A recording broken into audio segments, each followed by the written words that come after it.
Hello दोस्तों, आप देख रहे हैं ओशो के बारे में। ओशो कौन थे और ओशो ने क्या किया? ओशो कौन थे यह जानें।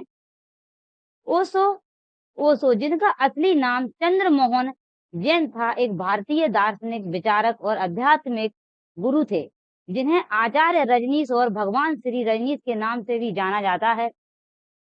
यहाँ ओशो के बारे में कुछ महत्वपूर्ण जानकारी दी गई है। उनका जन्म 11 दिसंबर 1931 को मध्य प्रदेश के रायसेन जिले के कुचवाड़ा गांव में हुआ था। रायसेन जिले के कुचवाड़ा गांव में हुआ था, जबलपुर के पास से ही पड़ता है। उनकी मृत्यु 19 जनवरी 1990 को पुणे में हुई। अन्य नाम उनका ओशो, आचार्य रजनीश, भगवान श्री रजनीश। सब उनसे भगवान ही कहने लगे थे, वो एक तरह के भगवान ही थे। रजनीश ओशो। उनके विचार क्या थे? ओशो ने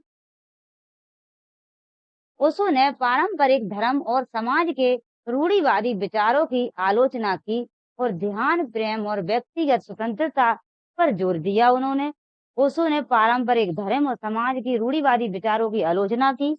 उन्हें रूढ़िवादी जो विचार थे उनकी आलोचना की और ध्यान और प्रेम और व्यक्तिगत स्वतंत्रता, मतलब ध्यान करो, ध्यान बहुत जरूरी है। हर काम में ध्यान करो, उन्होंने कहा। ऐसा नहीं है कि आप ध्यान पे साधुओं की नहीं बैठो, नहीं बैठ पा रहे, बुद्ध जैसा नहीं बैठ पा रहे, तो कबीर साहब जैसा, रैदास जैसा काम करते करते भी ध्यान कर सकते हो, अपना कार्य ही ध्यान से करें, उन्होंने ये कहा। और प्रेम और व्यक्तिगत स्वतंत्रता पर जोर दिया।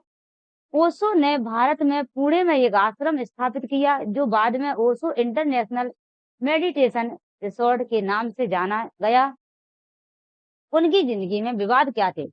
ओशो के विवाद। ओशो के विचारों और जीवन शैली के कारण कई विवाद हुए, जिनमें से कुछ अमेरिका में उनके आश्रम से संबंधित थे। ओशो शब्दार्थ। ओशो के शब्द क्या थे?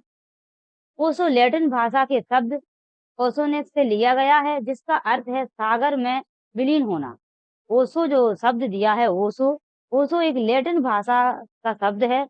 उस शब्द का मतलब है ओशोनेट से लिया गया है, जिसका अर्थ है सागर में विलीन होना। सागर में विलीन होना, इसका जो अर्थ दिया गया है। उपलब्धियां क्या थी उनकी? उनकी उपलब्धियां थी, ओशो ने दुनिया भर में लाखों लोगों को प्रभावित किया और उनके विचारों को कई भाषाओं में प्रकाशित किया। उनको बहुत सारी भाषाएं आती थी। उनने कम से कम 1.5 लाख बुकें पढ़ चुके थे। बिल्कुल ऐसे पढ़कर रन भी हो गई थी उनको, इतना वो ज्ञान था उनको। सभी प्रकार की अधिकतर भाषाएं आती थी उनको।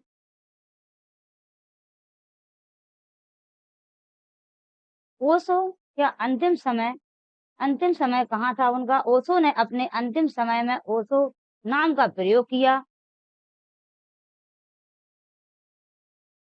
जनरेटिव एआई की सुविधा फिलहाल एक्सपर्ट के तौर पर उपलब्ध नहीं है। ओशो की जो चैनल हैं, जो हैं, सिर्फ जो वीडियो हैं उन्हीं के पास है, उनके संस्था वालों के पास, हर किसी के लिए अलाउ नहीं है। इसलिए ओशो के बारे में सिर्फ वहीं से हम सुन सकते हैं और ओशो के लिए जानकारी ले सकते हैं। वीडियो देखने के लिए थैंक यू।